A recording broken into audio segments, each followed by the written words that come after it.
नेपाल के नए प्रधानमंत्री बालन शाह ने शपथ लेते ही देश के उनकी कैबिनेट ने 100 दिवसीय एक्शन प्लान तैयार किया है, जिससे देश के अंदर 5 बड़े परिवर्तनों की उन्होंने सूचना पूरे देश के अंदर लागू कर दी है। और आने वाले 100 दिनों के अंदर देश के अंदर वह परिवर्तन आप सबको देखने के लिए मिलेंगे।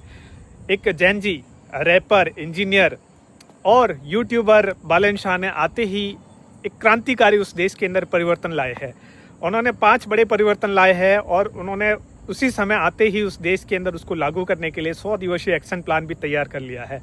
सबसे पहला है कि अब विश्वविद्यालय, कॉलेज, यूनिवर्सिटी कोई भी राजनीतिक अखाड़ा नहीं हो सकता। वहाँ पर केवल शिक्षा और ज्ञान की केंद्र हो सकते हैं। इसलिए सभी राजनीतिक दलों को उन्होंने सूचना प्रेषित कर दी है कि उनके विश्वविद्यालय, यूनिवर्सिटी या कहीं पर भी उनके कार्यालय है, होर्डिंग्स है, वो सब हटाए जाए। 60 दिनों की समय दिया गया है। अब केवल विश्वविद्यालय, यूनिवर्सिटी हो शिक्षा के केंद्र हो सकते हैं, ज्ञान के केंद्र हो सकते हैं। दूसरा, उन्होंने कहा है कि बचपन है वो परीक्षा मुक्त होगा, मतलब 5वीं तक की पढ़ाई है वो उसके नेपाली भाषा के अंदर किसी प्रकार की कोई परीक्षा नहीं होगी। बचपन है वो किसी प्रकार के बोझ से मुक्त होगा। तो अब 5वीं तक के बच्चों को किसी प्रकार की कोई एग्ज़ाम नहीं देनी होगी।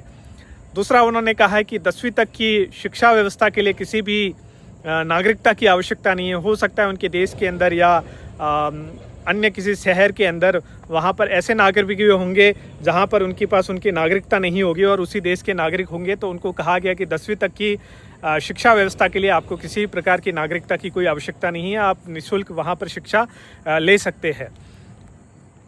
एक और बड़ा परिवर्तन किया है कि स्टूडेंट काउंसिल बनाई जाइए और 90 दिनों के अंदर किसी भी प्रकार के स्टूडेंट की कोई भी शिकायत हो तो उसको दूर किया जाए।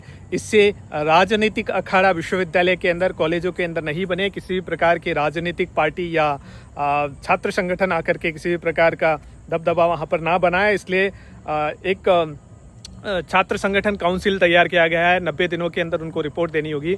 और सबसे बड़ा परिवर्तन जो माना जा रहा है, बालन शाह ने कहा है कि अब नेपाल के किसी भी विद्यालय, विश्वविद्यालय या सरकारी संगठन के अंदर या उसका नामकरण ऑक्सफोर्ड है या सेंट जेवियर्स है, ऐसे कोई भी विदेशी नाम है, विदेशी नाम से अगर उनके देश में कोई भी संस्था है तो 90 दिनों के भीतर उन सबको हटाने के लिए कहा गया है। और नेपाली चरित्र के अनुसार, संस्कृति के अनुसार जो नाम है उसी नाम को आपको उस देश के अंदर अब शिक्षा संस्थानों को या अन्य किसी संस्थानों को रखना होगा। यह सबसे बड़ा परिवर्तन उस देश के अंदर माना जा रहा है। एक ऐतिहासिक बात मैं आपको बताता हूँ। 1948 में जब इजराइल